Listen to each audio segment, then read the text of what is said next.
বন্ধুরা, আজকালকার যুবক প্রজন্ম ওদের ভবিষ্যতে নির্দিষ্ট কোনো গোল না থাকার কারণে তারা ভবিষ্যতে কোনো সাকসেস পায় পারে না।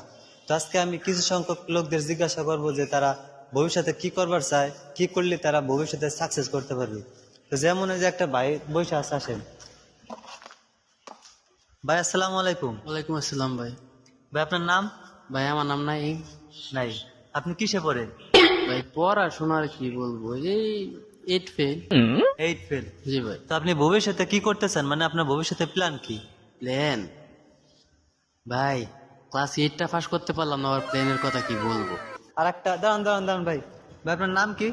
মাসুদ ভাই, মাসুদ ও আচ্ছা, মাসুদ। আপনি কোন ক্লাসে পড়েন? ভাই, ইন্টার ফার্স্ট। First year. তো আপনার মানে ভবিষ্যতের কি প্ল্যান, মানে ভবিষ্যতে সাকসেস করার জন্য আপনি কি প্ল্যান করতেছেন, আপনার গোল কি? ভাই, আমার ভবিষ্যতের কথা তো আমি বলতে পারবো না, তবে আমি এখন এটা বলতে পারবো। তো এখন আপনি কি করতে চান? এখন মনে করেন আইতেছে, ডাক দিলেন না, এখন সামনে যেয়ে বাথরুমে যাবো, বাগানে, এই আমার ভবিষ্যৎ।